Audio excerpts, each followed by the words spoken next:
You gonna say something? I'm just taking it in. I'm just soaking in the fact that we've done 2 podcasts in a week. 2, yeah, 1 a week. 1 a week. And if you're watching the podcast, for all 7 of you that tune in and watch online, you'll see that we have a guest. And not only do we have a guest, but he's also wearing the baby blues. Everybody, we'd like to introduce you to Brant Hill. Hey, like those headphones, bud? They're custom. Got a little static feedback. It's nice. They don't fit a size 7.5 head. They do not fit a size 7.5 head. They are Sterling's. Once again, if you're new to the podcast, any guest we ever have wears my 8-year-old son's Spider-Man. It's all about headphones. keeping them humble. And here's the deal: we have other options at now. Like, we've moved up in the world. We have other options, but we have stuck with this because it's nostalgic. It feels like we can't get away from your roots. Jessica Bond, Craig with Oklahoma Bow Hunter, Brett Whip Will, Boomstick himself. Yep. Keith Went. Yeah. At this point, it would just seem disingenuous, really. It would be. It'd be weird if our guest didn't have it on. But Brant Hill is our guest today. Brant is one of our staffers on Final Descent Outdoors. And before we hop in, because we've got so many stories. We've talked about doing this for a long time. I mean, we have so many debacle stories to tell of hunting trips. Brant, you started filming for Final Descent Outdoors. I don't know. I mean, it's been a long time. How many years you been here? 12, 13. Probably. Probably the original year. Yeah, probably 12 years ago you started filming. And when you first started filming, you were a single man. I was a single man. And which meant you could just go. 100%. And it was one of those just pissing into the wind of responsibility jobs. Let's go hunt wherever, and we did that, and we'll get into some great stories today of some debacles, some that we've shared a little bit about, but you being here makes it a lot better. But you've been filming for us for 12 years, and you're now married. You got kids, and we're just gonna hop into just taking Adam Carter. Where to start? So we just gotta. We're gonna start right there, huh? We're gonna take Adam Carter, and me and you I'm gonna get his right shoulder, and I'm gonna grab his belt loop on his right side. You're gonna get the other side, and we're both gonna chunk him. Very specific. Underneath the bus, and it's gonna run him over, and that sucker's gonna back up, and it's gonna run him over again. That's what's gonna happen today. 100%. Your son, Major, loves hunting. Loves hunting. I mean, he's 8 up with, how old is he? He's 6 now. Started going at 3. Helping you out there. Started going when he was 3. Yep. I know you can't hear it in the baby blues. I can't. I don't know if I get picked up or not. I know you can't hear that the mic is not in the right proximity, but I'm going to help you out. Yeah, hold up that church mic like you're singing that solo at that Church of Christ, baby. There ain't no piano playing, son. You right there on the soul pad. There ain't no piano playing, baby. It's all a cappella. My Church of Christ brethren over here. I'm going to slide this back. Oh, yeah. Give you a little more slide really far forward. Can we not get a bigger set? Well, then I'm having to push through the problem is I'm pushing through the top of the tabletop curtain here with my knees. I got a mini skirt on.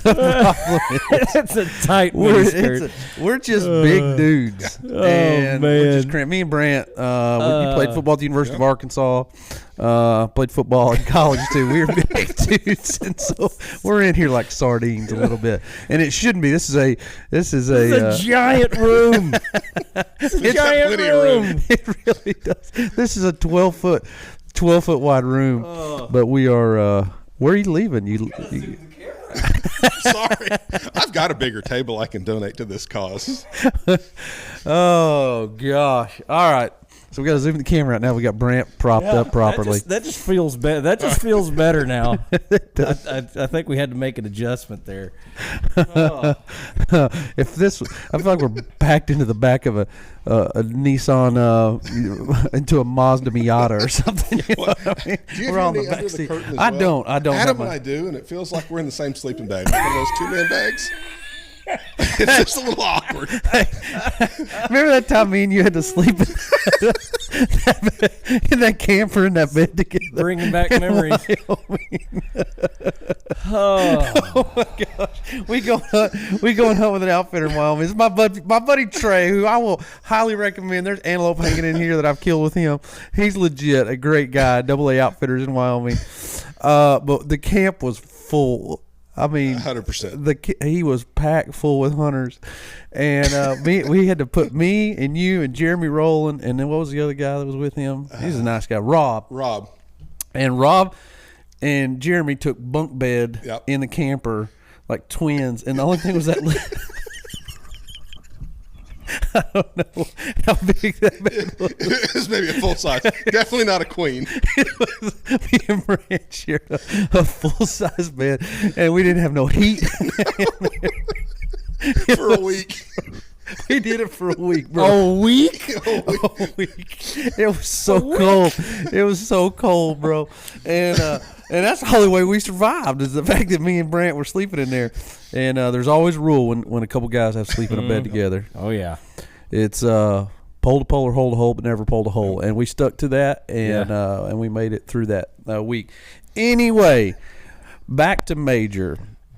Your son has fallen in love with hunting. I'd rather stay on the other stories. Yeah, I bet you would. I would. Yo, jackwagon. Personally. If I had a preference in this. It's going to get real uncomfortable real quick. Yeah, no, it's fixing to. It I is. feel like Adam should be in the middle with these headphones on for this story, like for amateur hour. Oh, yeah. Oh, Headphones of so shame. Major's fallen in love with hunting. We hunted together. Yep. Our boys, we get the trip, and it was fun, and it was kind of learning for him. And then the next year, which would have been not this past deer season, the season before, 23. he had his first Kill. Yeah, Killed 2 deer within about 45 minutes. That's both awesome. On camera. That's awesome. Great footage. Yeah, great footage. I mean, both of them 50 yards with a rifle. Memories that maybe like the best footage I've ever shot. Yeah, it's not only the best footage you probably ever shot, but it was your kids. I mean, what a memory. What a thing to have for eternity. You know what I mean? I have this memory on camera of my boy's first ever kill. And he's asked you multiple times, like, Dad, is this going to make TV? And you're like, no doubt, son. You're going to be on TV. It's going to make the show. It's going to be incredible. And he's pumped. He told his buddies at school, I'm going to be on TV. I'm going to be on Final Descent Outdoors. And it's about the time right now. Yep. All right. Here we are. 1st of March is when our footage starts rolling in. And so we're looking at about a year ago. Yep. About a year ago. Can you walk us through what transpired, What Brant? happened was, so all the three of us have our tractor that we've got together. That's what really ties us together. It's a Kubota. It's a We've great committed. shout out to Great Plains Kubota. We've committed to one another. It's a love triangle. We're in a love triangle. We share custody We do. of a 50 horse. Adam has like primary custody. He does. He does. I am definitely the alcoholic stepdad who rarely gets to see I'll be his back tractor. after I get some cigarettes, guys. I'm unemployed. I'm backed up on child support. I have to have supervised visitation.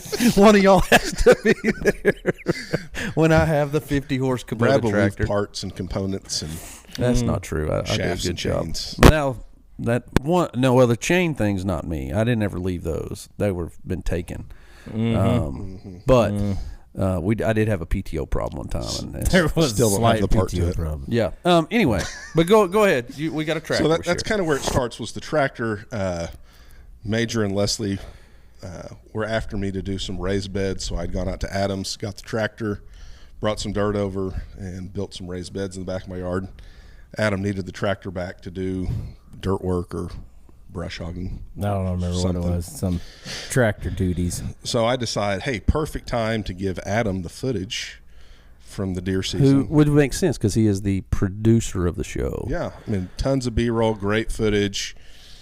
And I decide I'm going to leave the tractor in my driveway. I feel like it was just Major. Like, did you shot something too, right? You shot some pigs and yeah, we had pigs, a couple of deer. Yeah, it wasn't just your kid; it was other. Yeah, there was other stuff. Yeah, all the preseason, everything that leads up to telling the story. So anyway, Adam's going to come get the tractor, and perfect timing to give the Red Panda the old I haven't heard that SD nickname cards in a minute. the old SD cards. So I put them in a Ziploc bag. They're labeled. Label the bag. Put the keys in there. Put everything in the little toolbox behind the seat. Make it as easy as I can. Mm-hmm. Adam gets the keys out.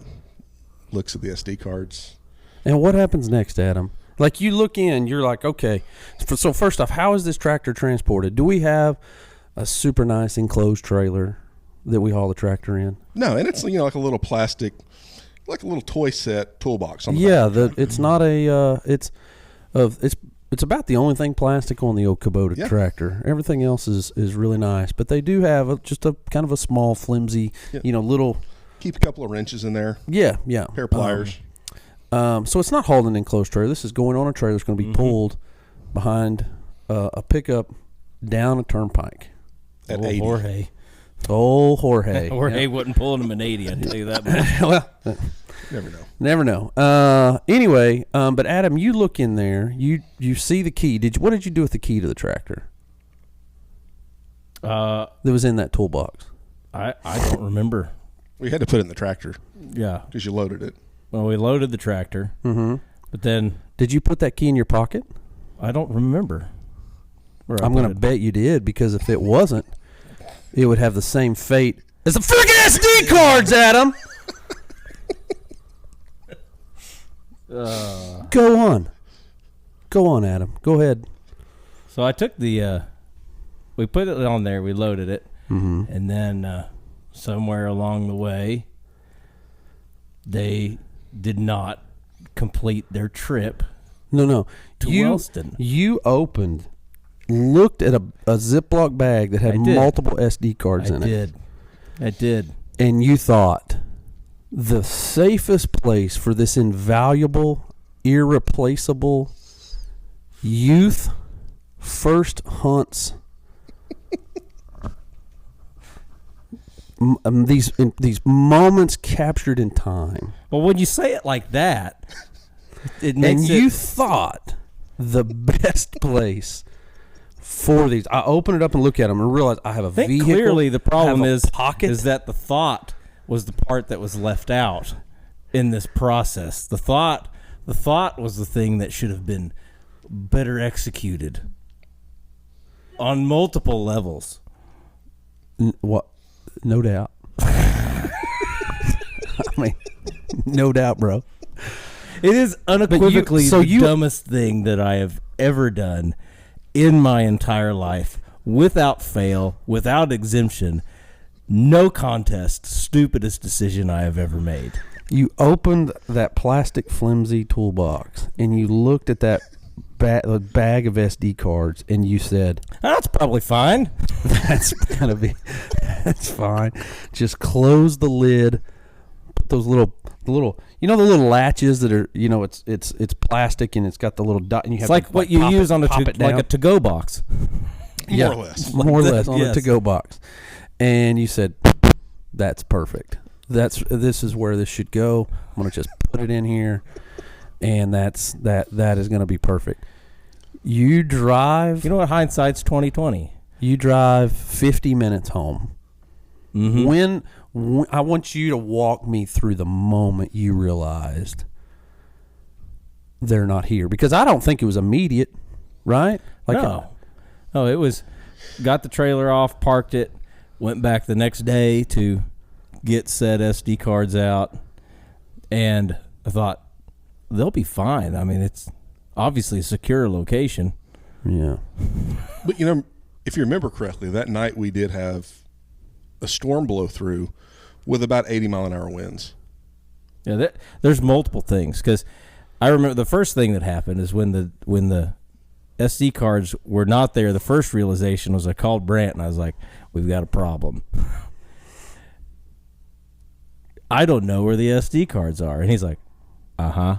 And that was about the gist of the response. "Uh-huh." I said, "Can you go to your parents' house where the trailer was and the tractor was?" Well, actually, the tractor was at your house, but I had to go get the trailer. And then the forks. And the forks. You had to get the tractor to get the forks. I'd stopped there. Yep. And so I called you. I said, can you go just like walk around over there and see it? And he's like, "I don't know how good that's going to be because we had a storm blow through at 80 miles an hour." And so being the good guy Brant is, he decided to go walk over there and waste an hour of his life walking around a wind-torn field. It's because I'm sure they didn't blow out of that tackle box on the back of the Kubota. I'm sure that they fell out here in this moment. Yeah. I did have a little hope because the Ziploc bag did have my full name and majors on it. Yeah. That if it blew out and somebody were to ever find it, in today's world, they could be like, Brant Hill. I'm going to put that in Facebook or social media and see if I can. I have a decent. Find this guy. There's a decent chance there is somebody that is using those SD cards in Luther to cut meth, to just chop it up in meth. I don't even want to know. Well, there went the Luther audience. They're gone. We lost one person. Sorry, Lions. You're out. 10% of our whole audience is gone now. I'm sorry. It's a little. There's some outskirts of Luther and Wellston that's a little methy, a little methed up, a little methed up over there. You know what I mean? So I'm just shooting you straight. But long story short, Adam lost Brant's footage. Yeah. We did plan on that to be like one, if not two episodes. So I think it was two. It was. There was also episodes. alligator footage on there. That's right. Yeah, no, it was 2 episodes worth of footage that And there was alligator footage of my dad and I. There was Major's deer. Several You owe other Cliff animals Lights getting an shot. apology. He's listening right now. Yeah. You owe Cliff Lights an apology. Cliff, I'm sorry. There was deep sea footage on there, catching barracudas. That's the first time I ever heard that. Yeah, it was on there. I don't know. I wish we could Goliath look at it and we grouper. could prove whether It's all hearsay now. it's all allegedly. Yeah. I just have pictures to prove it. He Just still shots of my life. He killed a chupacabra and Bigfoot on film. A ring-tailed gone. cat. It's gone. Yeah. It's gone completely. I filmed the Lord Jesus Christ. And it's gone. Great. Good job. That's right. Got a video of him, and I literally got home after I called you, and I was like, maybe it blew out in my field. Like I walked all 10 of my acres and all of Austin's 10 acres looking for that baggie. Got the drone out, flew through 4 batteries, examining the entire field of this. I literally felt like I wanted to gut myself. I felt He never walked down the turnpike. he didn't. I walk did the, not. He didn't walk the turnpike. He gave up. Minimum effort, really. You didn't walk the turnpike. If you'd walked the turnpike, you'd have probably found it. Oh God. Yeah, it's been run over by a brush beater now. I mean, it's all over now. But if you were serious about it, And it you was would a have good done that. Ziploc baggie. Like if it would have blown out, he would have walked it. It wasn't a dollar. No. It was Wasn't a a Dollar Ziploc bag, General. like with the actual little tab you pull over. Like an actual Ziploc brand. Oh yeah. Yeah, the commercial kind None of of that- like none the of that one you cheap see the stuff. commercials for. Yeah. You're like, wow, those are nice. Yeah, there's certain things in life that you don't cheap on. Ziploc baggies, aluminum foil, and toilet paper. In my defense, Outside of those 3, cheap it. in my only defense in this is that when I got the keys out, you were standing there with me. Well, I would have assumed that you would have put those in your pocket when you got the keys out. You were actually loading up the trailer. I don't know. when I pulled feel it. like it was. I feel like There's no way I in feel my like- mind that I would be like, you're going to leave these in here. Well, there's my- no freaking way. my thought process is like he's signed off on it. We're okay. That's where I'm going to stand on this one. Yeah. You're an absolute idiot. I assumed so much higher. Like after spending a year building this guy's house, like I see. They're He's so- detail oriented. I know. And this is honestly, this is probably the reason. I mean, yeah, it's horrible, and I hate it for your son. I really do. Like, because I think back, like we aired this last year. Josiah, my son's first ever turkey kill. Yep. Like, I mean, it was something that like we will always cherish. And I videoed Matthias's first turkey. Yeah, kill. you did, and that was a debacle. It was a debacle. We're laying in a ditch. Oh man, but yeah, I mean, those are memories you'll never forget. So I do feel horrible for your son. I do feel horrible for you, and as a father, what Adam has done to you. I do. He's wronged you. But the thing that makes it sinned against him. The thing that makes it better is the fact that he is really anal about details. You know, speaking of, we have friends that are contractors. We have Brett Will as an electrician. Brett has said, I really don't want to work for Adam. I don't want Adam as a client because he's so anal about stuff.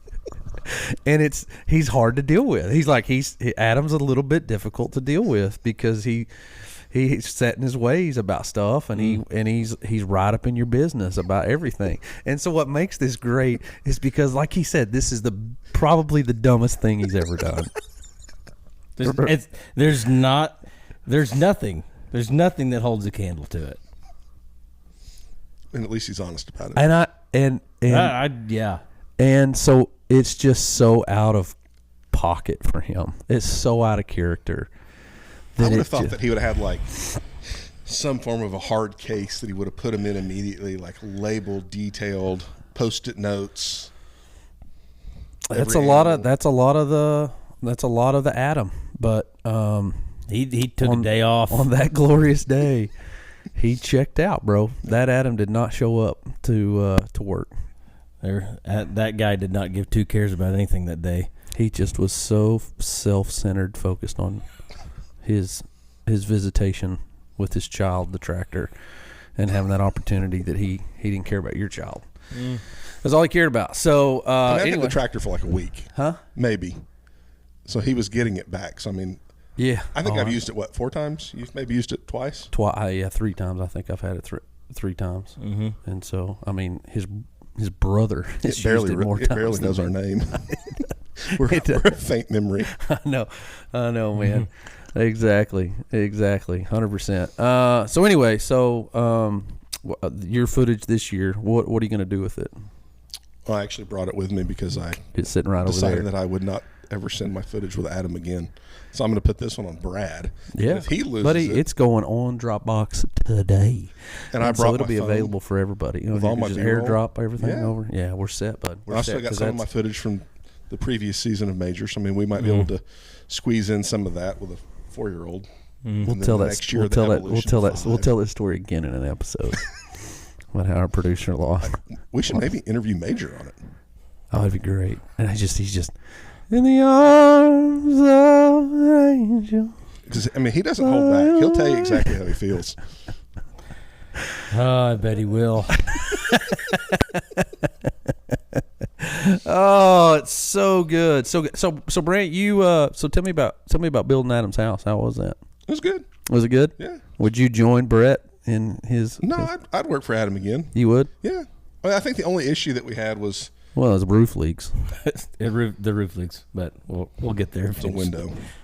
Well, there's actually another spot. He doesn't tell me these things. And then there's the side of the house that's leaking. Yeah, too. the framing crew. We had some fun with them. Yeah, it was not the framing crew that not ideal that I use, and I think they might have had too many cervezas. I think they did sleep one night in their van in your driveway.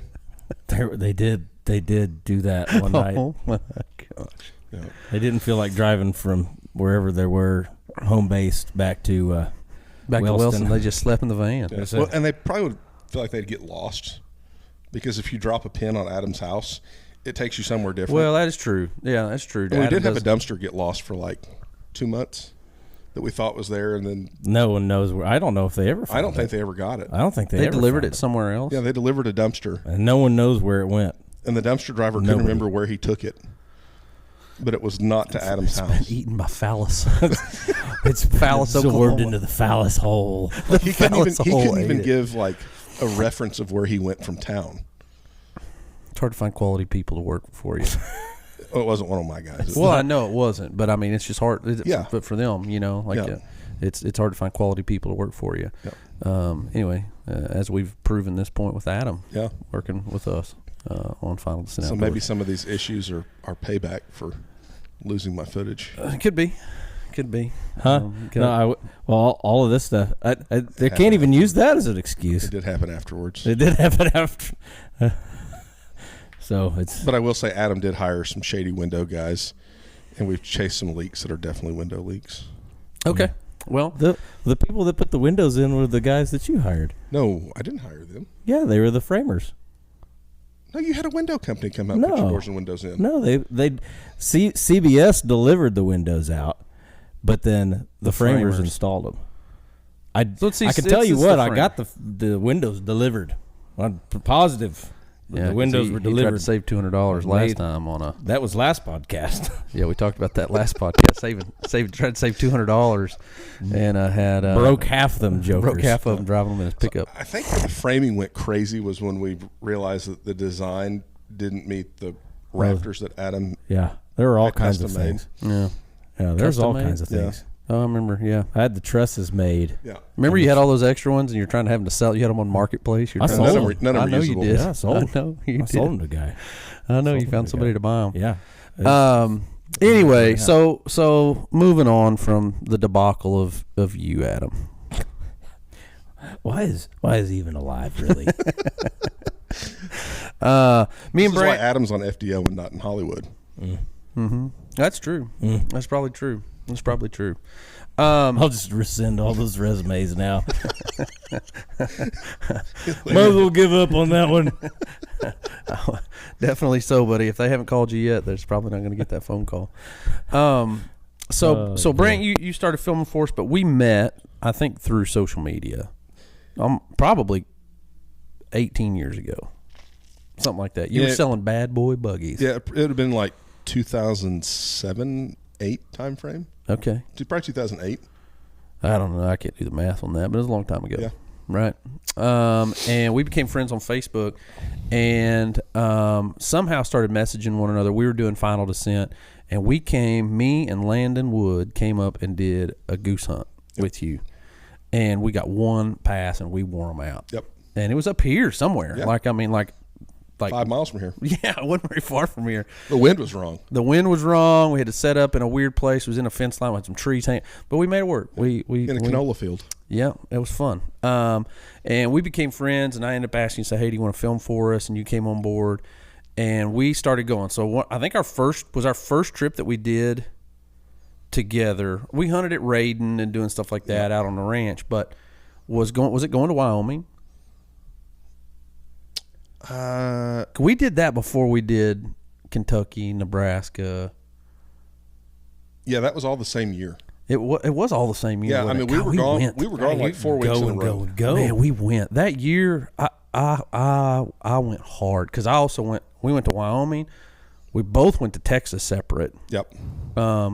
We did Nebraska, Kentucky, and then I went to Ohio too. Yep. And so we went to Wyoming, and we were mule deer hunting and antelope hunting. Yep. And doing spot and stalk, doing that. But my favorite memory was that you harvested a badger. A Boone and Crockett badger. You shot a badger in a pair of shorts and a pair of cowboy boots. You ran that joker down. With my bow. And shot him with a bow and arrow. Yeah. Running across. He came up out of an alfalfa field, and Brant hops out of the truck, grabs his bow, and ran him down and made one of the most... Because there was no, like, how far is he ranging? Like full Legolas. He sent it. Yep. Smoked him.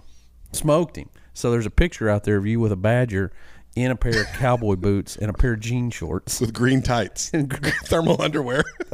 Wait. Like my Peter Pan costume. Well, I was going to say, so Peter Pan's running through this field shooting badgers, Mm-hmm. You left that detail out. That was an intricate detail. Yeah, no, it was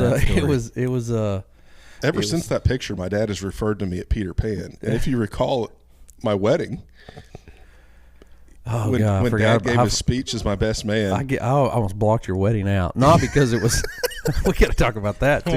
Oh, that sounds really bad. I love Leslie, his wife. Like, that's not what I mean. But go ahead. At your wedding. So Dad referred to me as Peter Pan. I do not remember. They'd given up hope that I would get married. It was, 35? They're like, he's just going to be a bachelor forever and hunt and fish and not really have a career. Yeah, just bouncing around. Like our little Peter Pan did it. Yeah, 100%. My little Peter Pan did it. That is hilarious. I didn't put that together. Your wedding, you and Leslie asked me to perform the wedding. I'm so honored to do it. It's coming up, right? April 14th. April 14th, springtime, beautiful time to get married. Outdoor wedding. Yeah. Beautiful location. Yep. In Luther. Since we've lost the Luther people, we'll bring them back. Hey. In Luther. And welcome back, Luther audience. Welcome back. In Luther, America. Spring, like you said, spring, beautiful, mid-April. What was the temperature? Well, the day before when we did the rehearsal, it was 84. Beautiful. Beautiful day. You're like next to a pond. Yeah, big waterfall. Oh, it's gorgeous. That night, the cold front came in, and the day of our wedding was about 30 degrees with about 50-mile-an-hour north winds. Wind chill of like 12. So Oklahoma was like, I'm the captain now. 100%. Yeah. You had, so I will never forget, we'd already done a rehearsal, walkthroughs the night before. We've gone through all my, did the spiel, and we're talking about, love, and we're walking through 1 Corinthians chapter 13, the love chapter, and we're talking about love, and we're talking about the ring, and what the ring represents is it's an endless circle, like your love for one another, and it's been purified. Oh, we have this whole thing, right? So I'm going to talk for 20 minutes as a part of this ceremony, right? And I remember I have my notes. There's nobody sitting outside. Everyone's sitting in their car waiting for when me and you would walk down front, everybody got out of their car and came and sat at that moment because nobody wanted to sit outside in the cold. Yep. And so there's nobody sitting down. And I'll never forget, we're fixing to start, we're fixing to walk out, and Leslie walks over to me and she goes, wrap this less than 5 minutes. Yep. I want this done in less than 5 minutes. And a bride on her wedding day, and your wife, she's a tall, she looks like there's some point maybe she could throw some hands. Yeah. You know what I mean? She's an intimidating. She can be intimidating. And let me tell you, on a wedding day, I was not going to, no problem. Yep. It was the shortest service I've ever performed. We walked out, said, essentially, Brant, do you take Leslie? Leslie, do you take Brant? Perfect. In front of God and these people here, by the power invested in me in the state of Oklahoma, I pronounce you man and wife. We'll kiss your bride. Yep. We kissed. We went inside. We had an awesome reception, but the wedding itself was absolutely brutal. Yeah, people still talk about it. It was brutal. 85 one day to 30 the next. Anyway, but we did that hunt. We slept in that camper together. I don't really remember anything else about the trip itself, but later that year, me and you had just made a plan. We're going. Yep. And we went to Kentucky. Yep. To hunt with some of our staffers, Jonathan Stinson. Yep. And actually I spoke there. we can skip this story about me. Nope. No, we sure can't. Welcome to the podcast. Oh my gosh. I forgot about this too. I have not heard this yet. I'm ready. I am ready. Maybe one of the dumbest things I've ever done. I am ready for this. Oh my gosh.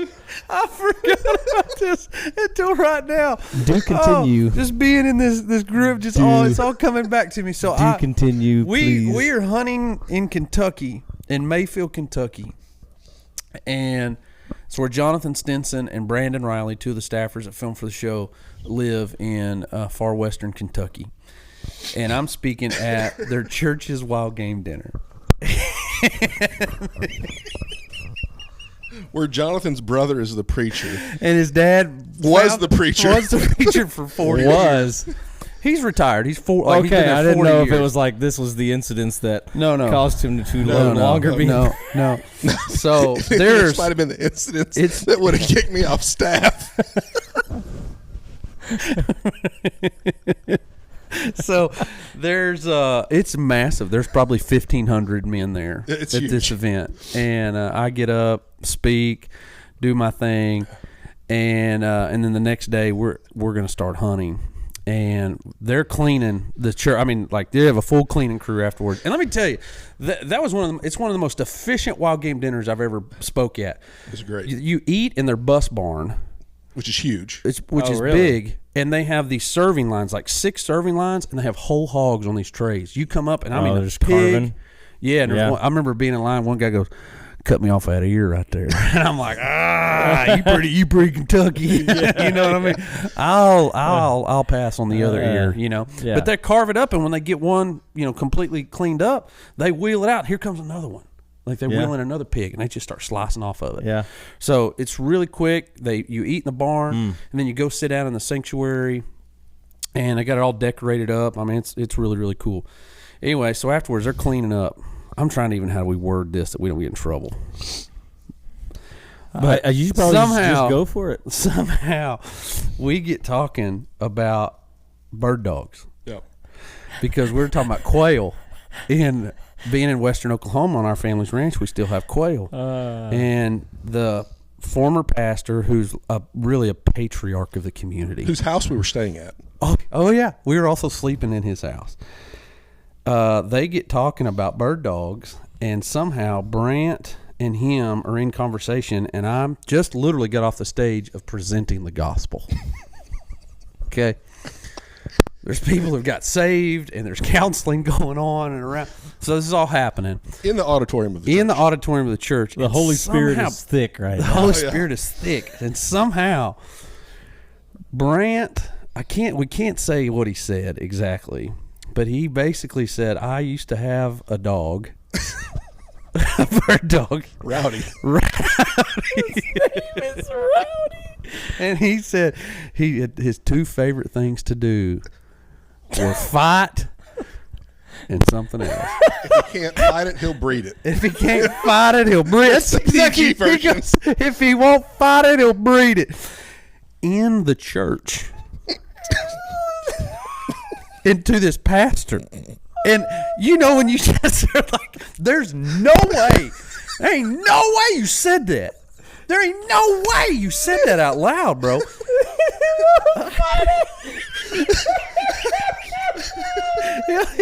He's either gonna fight or something else. And I'm like, To the preacher. It was a group of people. It wasn't like it was just he and I. There were members of their church. there were people around in this conversation, and I mean, I'm kind of like not in the kids. It's kind of become like them two are talking, and so I'm sitting there and I hear it, and I just freeze, and I'm like, no way, bro, no way. And he tries to catch him, so he's like, he says the bad word, right? He says it in the church sanctuary. Says the bad word. He goes, I mean, just fight. He just likes to fight. It's just really like, you had to be careful about other dogs around him because he'd fight. And the preacher goes, yeah. There's some dogs that are like that sometimes. I mean, like, he didn't like. Preacher's like, there are dogs like that. What do you think about that, deacons? I mean, it was. I could have melted into that floor. Me too, bro, because I freaking brought you here. You're here with the preacher. You're here with the guy who's speaking at this event, and you just, oh my gosh, man, I'll He's never. just trying to abandon ship. He's like, yeah, Rowdy. You talk about Brad reminds me a lot of Rowdy. was November of 2014. He keeps digging the hole deeper. Well, the guys that gave me the dog were big quail hunters. Oh. And they're a little rough around the edges, and there were two guys that bird hunted together. One had given the dog to the other guy, and Phil decided to give the dog to me, and that was how they both described it. So I had heard that story umpteen times. And you just felt, you know what, this is a perfect time to just continue to communicate the story right here to this. There was no thought process. Brant looked at that little plastic box. I want him to know what I'm about. Brant looked at that little toolbox on the back of that Kubota and went, "You know what? That'll be fine." He did too, bro. He laid it out there, man. I will say, we got in your truck, and the first thing you did was you called my dad. And I did. You are not going to believe what your son just did. I go, pig, your dad in my phone. His phone number is I forget sometimes. People be like, "What's Brant's dad's name?" And I'll be like, "I don't know," because it's Pig. It's Pig. It's Pig. That's what we all call him. And I forget. It's like, "Oh, it's Mike." But I called Pig and was like, "You're idiots." You're not gonna believe what you just did. That was the night before we started hunting. It was. So we had the rest of like 4 or 5 days. To awkwardly. That I had to try to sneak in and out of that guy's house so I didn't have to see him. And then like one of the mornings I tried to make it up. Do you remember this? We all went to breakfast. Yeah. That little cafe gas station. Yeah, yeah. I was like, all right, I'm going to buy everybody's breakfast. And in Kentucky, my bank thought Your that it was fraudulent charge. Your bank card got declined and you couldn't pay for breakfast after you told everybody you would buy breakfast. You couldn't buy us breakfast, bro. My bank would 100% not let me run a credit card on even at Walmart. I remember I had to buy your license. They were like, anything out of Western Kentucky hits is fraudulent. Oh, gosh. I had to buy your hunting license for you, and then I had to buy breakfast for everybody. For like 12 people. That trip cost me a lot of money. I couldn't even use an ATM to get cash. I know. I remember that. And we weren't done. Like, we were just starting. We went to Nebraska, and I had to buy your license in Nebraska. And it was like $600. Oh, God. Oh, that trip cost me so much money. But we go, and so we start hunting, and it is awkward. Like, I'll never forget telling Jonathan, like, you ain't going to believe what I just said to your dad. And Jonathan's like, oh, my God, I don't believe this. Anyway, but me and you sit in a hunting blind together, and we hunt, saw some decent deer, and we let a 3.5-year-old buck walk. Yeah, that triple main beam. Oh, he was a cool deer. Yep. And we're like, man, dude, like, that's a nice deer. We let him walk. Yep. He literally, we watch him walk into the timber, and 10 minutes later down the timber, we hear, neighbor shot him. Our luck, you know. Anyway, so we don't kill a deer in Kentucky. Was that because we went back the following year? Mm-hmm. Was it? That following year's when we did have a nice deer. Yeah, that big 10-pointer. The big 10-pointer, and you're like, I can't shoot through those briars. And I was like, shoot the deer, Brant! Shoot the deer. And you're like, there's just some brush in between me. And I'm like, my gosh, it's a high-powered rifle. Pull the trigger! And you're like, I just don't want to risk it. Listen, Bruce, I'm going to need you. Brucey, I'm going to need you. About Bruce. We haven't even talked about Bruce yet. But Bruce was not wanting to shoot through the briars. Brant has an alternate ego. He's a feminine hunter named Bruce. I forgot about Bruce. Me and you, after we did Wyoming, the first time Bruce ever showed up was in Wyoming. After me and you did that hunt, we decided to go see. We went Mount Rushmore. It was those hay bale caterpillars. I totally forgot about this. I still got that footage bookmarked somewhere. He's like, oh, what'd you look at that?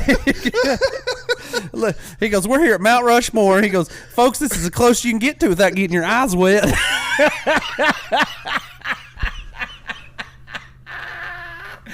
Oh, my God. I've never heard this. And then we did a whole thing of Bruce on the way home. You're stopping at those I remember all the spots. Those hay bales were decorated like a caterpillar. They had a bunch of hay bales. And it had a front end and a back end had legs on it. And he's like, would you just look at this? Would you just look at it? We stopped and pulled over and videoed. We made a video. Like points of interest. We did with Bruce. Points of interest with Brucey. Oh, God. We also stopped on the way home from that trip in Nebraska and got Chinese food at a buffet in a town of maybe 50. We did, which is That very... sounds like my kind of restaurant. Yeah, it does. It definitely does. Speaking of that, this is a little bit of a change here because I want to get back to our trips and... this podcast doesn't have enough time for all of this. It really doesn't. But we didn't talk about this the other day, but I got Cliff Lightsey to go to a Chinese buffet. Oh yeah, in Florida. We didn't talk about it, but in that Winter still blows Haven, my mind. In Winter Haven, we went to the China Palace. He said he did. He's like, you want to go to the buffet? And I was like, oh yeah, right, Cliff. And he's like, no, I'm serious. It's pretty good.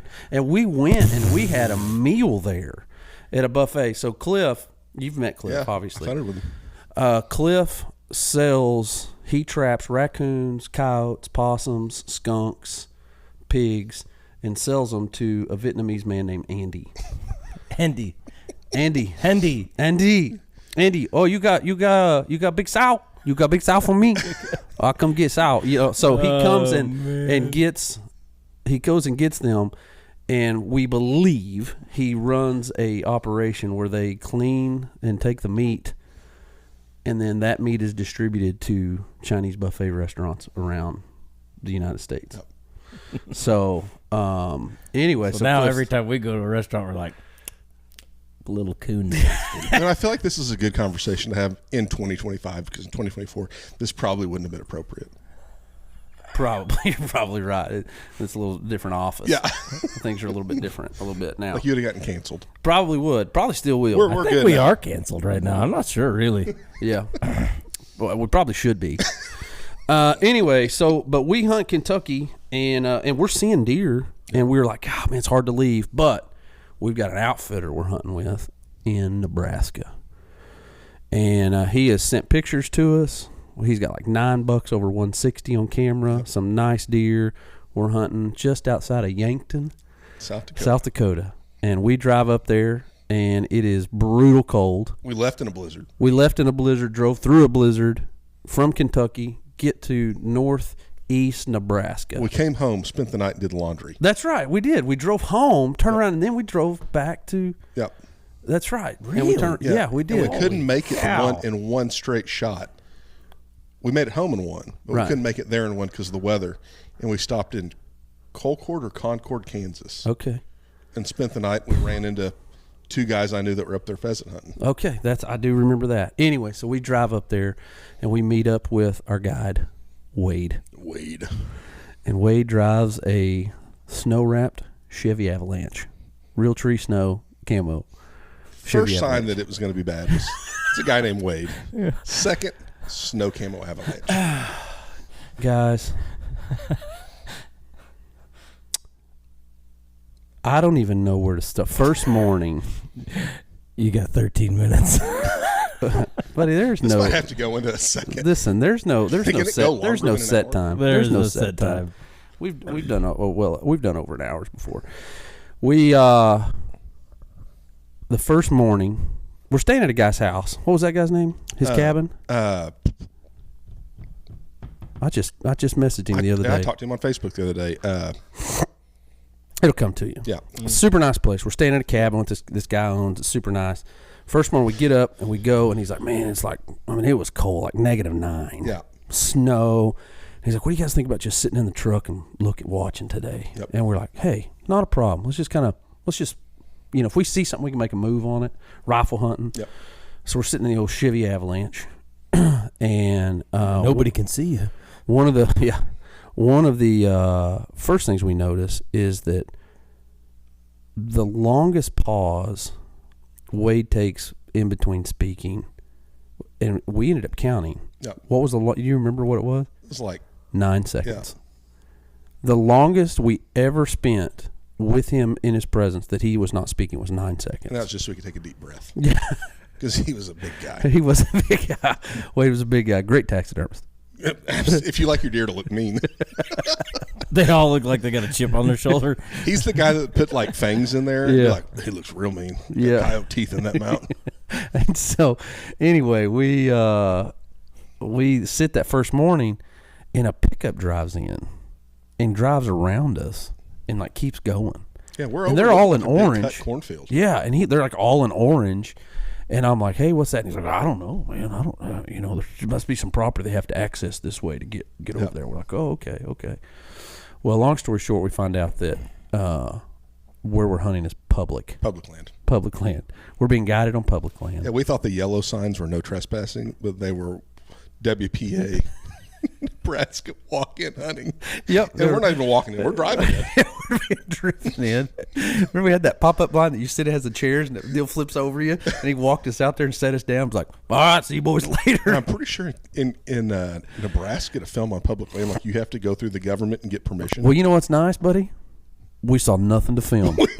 We carried a camera around, but we didn't film. The only private land I think we hunted was behind the bar. Well, so that gets the other part of this story is that when we would hunt in the morning, we'd be done about 10:30 in the morning. He'd pick us up, and instead of taking us to our cabin, he took us to a bar. Gas station bar, and the owner was deer hunted, and so when he was done, he'd open the bar up.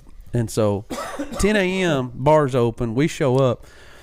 And we'd hang out there all day until it's time to hunt again that evening, like at 2:30. Then he'd take us back out, and we're there. And Wade had the little barmaid. Yep. She's pregnant. Yep. With his kid, which we didn't know it was his. Well, no, we didn't know. We didn't know at the time it was. Yep. We ended up putting that together. But he was. We'd go hang out this bar, and the bar had some there was regulars there even at 10:30 in the morning. Do you remember some of those people? Crawdad. There was a guy named Crawdad who didn't have any teeth. Remember the day? So we're sitting in there, and they have TVs on, and Final Descent Outdoors comes on the TV. No way. 100%. So the show's on while me and Brant are in there, and it's like you can see us on the TV.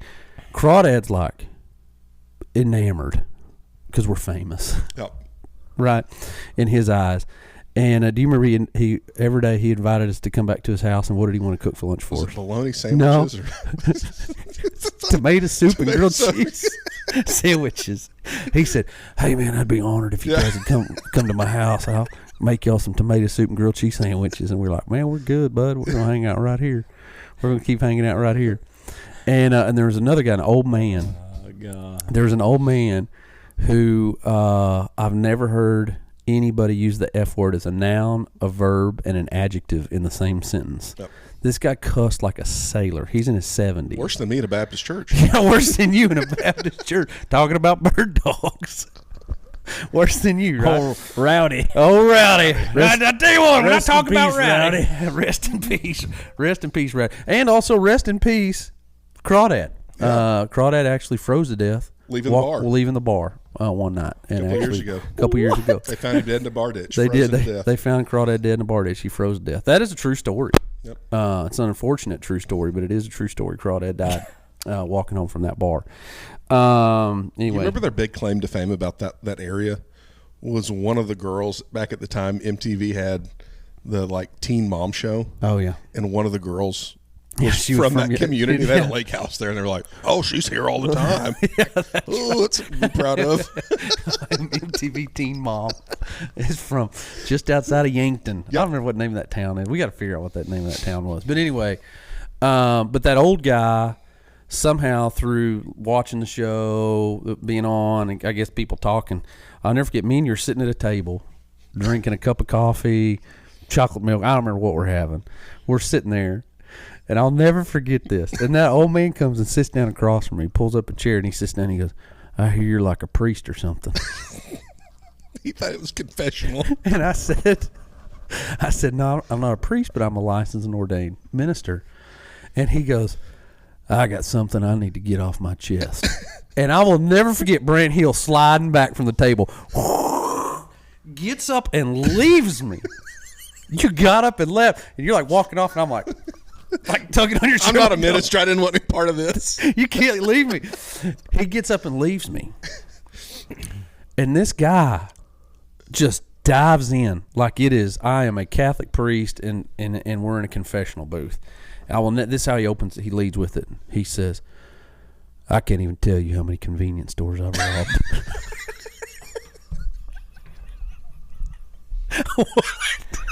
If voice memos only existed at that point where you could have just been like, record.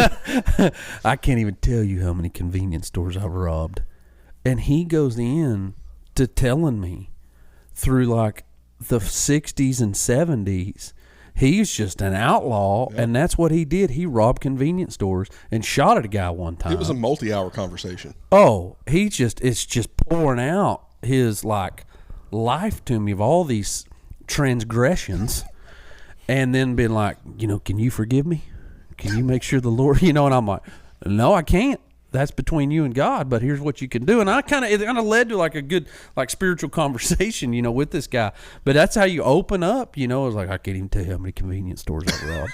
It's like, wow, okay, here we go. Here we are, I have a guy in my trunk right now. I mean, 100%. He might have. Anyway, so we didn't pick up, though, that we're being guided on public land for a little bit, and we confirmed like, hey, remember when we were driving out there that one morning and that 9-pointer was in the bar ditch, and we stopped, and he kind of puts the headlights on him, and I was like, man, that's a pretty nice deer. And he's like, you can shoot him if you want to. And I was like, well, you got land right here? And he's like, no, you can shoot him right now. And I was like, you mean at the window of the pickup and the headlights? He's like, yeah, man, we can get him loaded up and get him out here. And I was like, buddy, we're here filming a TV show. I can't risk breaking wildlife laws. Like, I can't do it. And he's like, well, I just wanted you to know if you want to do it, I'd be in. We'd do it, get it done. And I'm like, this is bad. This is bad. We're picking up on it. And so then he's like, man, he ends up like confessing, like, man, I wasn't able to get any of that land that I talked about. And man, I don't have anything. And he ends up asking the guy that owns the bar. Yep. Who had how many acres at the bar? It was like 30. Yeah, it was a little bitty, just a drainage ditch. And so they're like, you guys, there's a nice blind in there.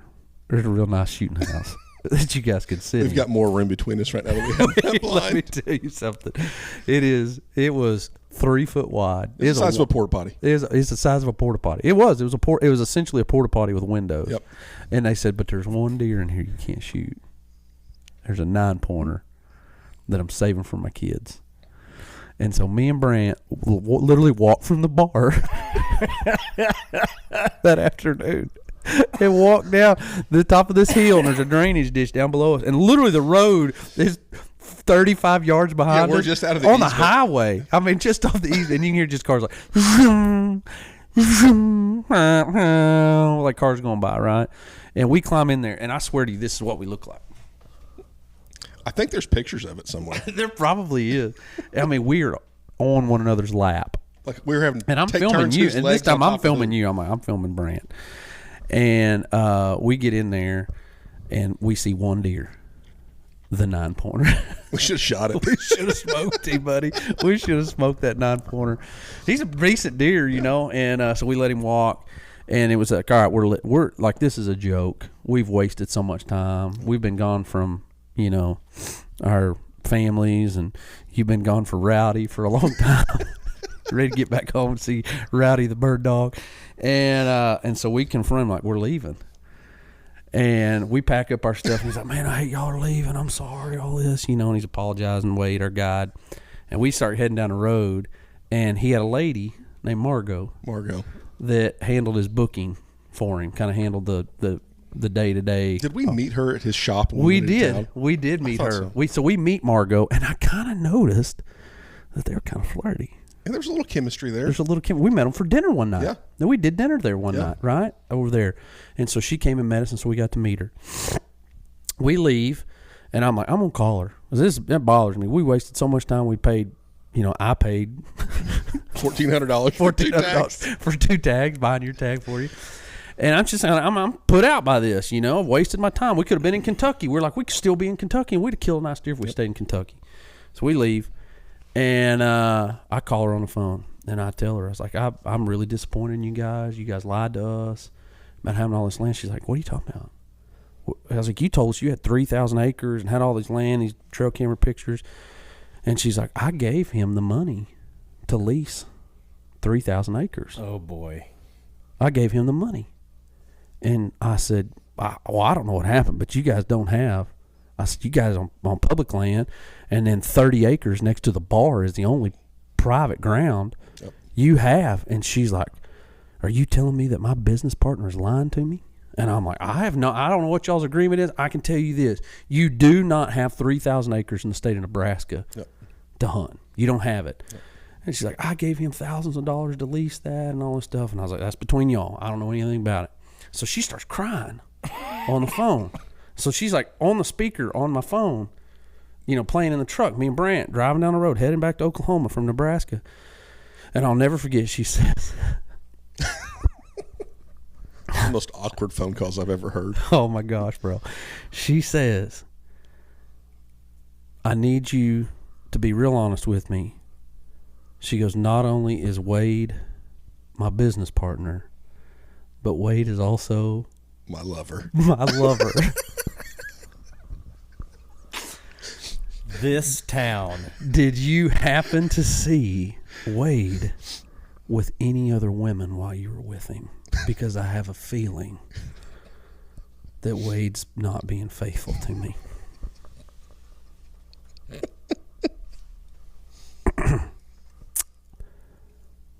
Well, we know that there's a barmaid who is probably 15 years younger than Wade. And 8 months pregnant. And she would be like sitting on his lap at the bar. Yep.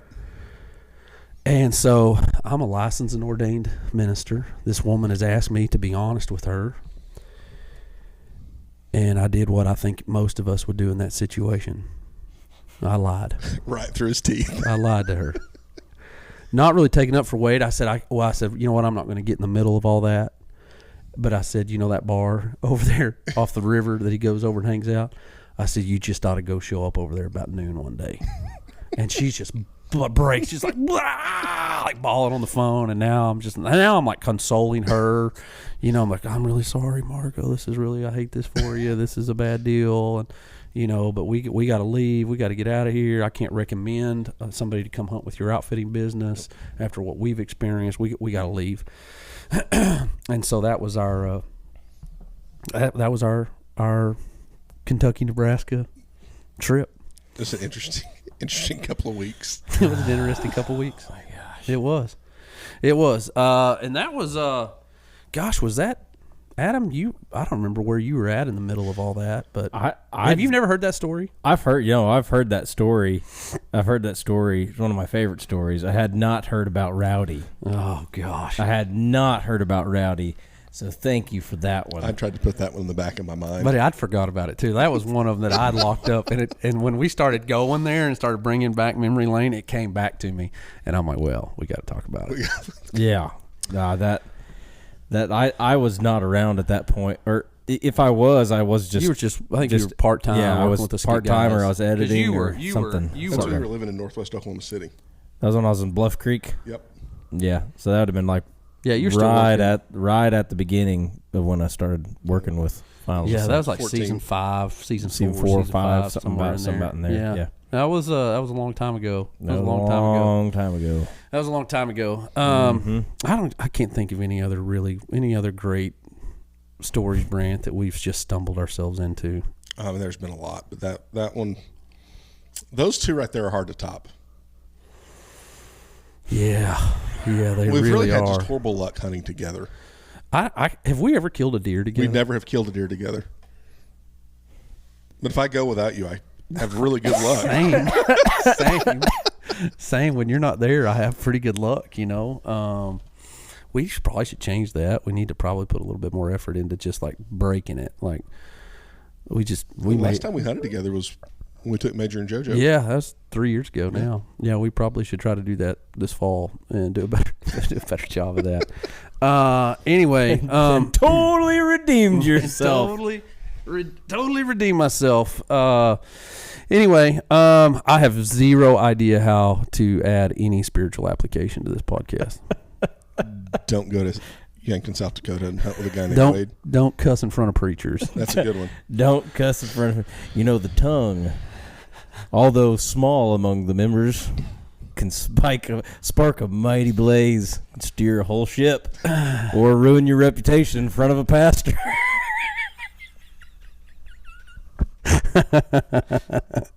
I'll never forget it, bro.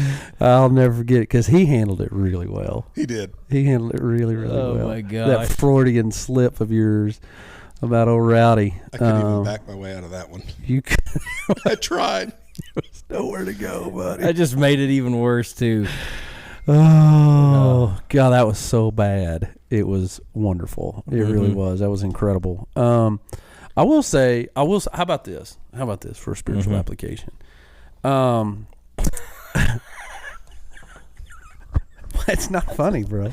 It's not funny. I've got a good one. It is funny though. It's not. I've got a good spiritual application. All right. Here. Okay.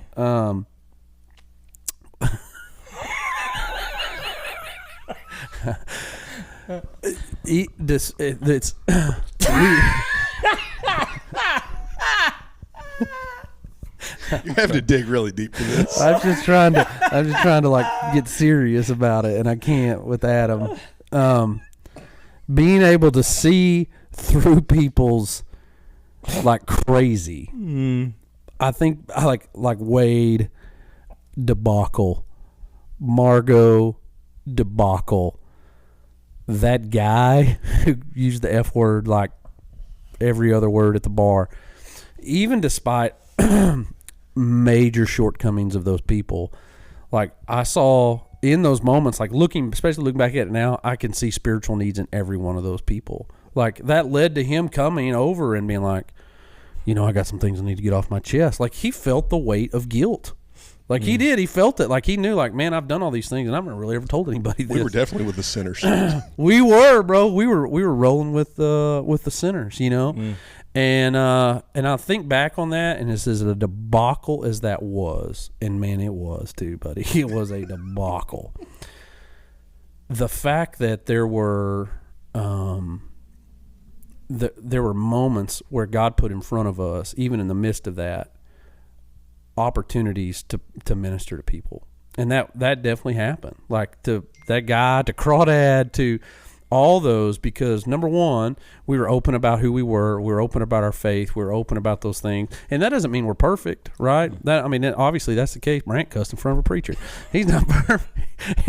None of us are perfect in any of that, but that we were open about who we were open about having a relationship with the Lord, and those people in the darkness of their life saw a need, and it led to, honestly, this most awkward conversation I've ever had on the phone, but it led to being like a spiritual conversation and like being able to minister to this person going through a really difficult time with Margot, or with this guy and him cussing and, telling me he's robbing convenience stores and all this stuff, crazy stuff. Like it led to like ministering to him, And so I think there's a couple things. One is that we need to always have a mindset of looking for opportunities to serve people, to minister to people, to show people Jesus through, whatever the situation is. And then two is that, man, people need it, and they know that, right? Like that. I think those people knew they had a void in their life, and they needed the Lord. And let your light shine before men, so they see your good deeds, and glorify God. Amen. Right there. Yeah, and that definitely was part of the situation in the case with that trip. As crazy as it was, I can look back on it and go, man, we had, like, I can see how the Lord used those moments to just have a spiritual conversation that probably, those people hadn't had that opportunity to have those before until we were there.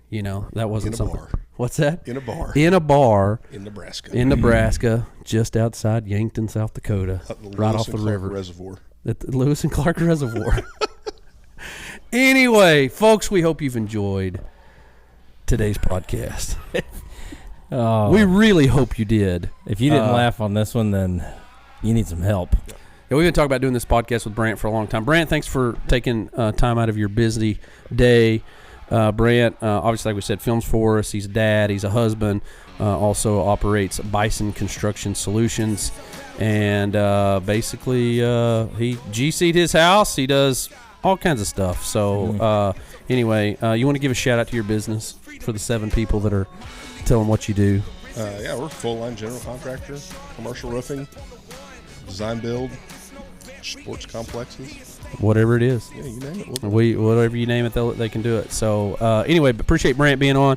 Adam, we appreciate you pushing the old buttons over there, hitting record, all those wonderful things. Thanks for doing that, being a part of that with us today. And thanks for letting us throw you completely under the bus. Some things are deserved. I can take my licks when they need to be received. By gosh, you deserve this one. This is lashings well placed and well desired.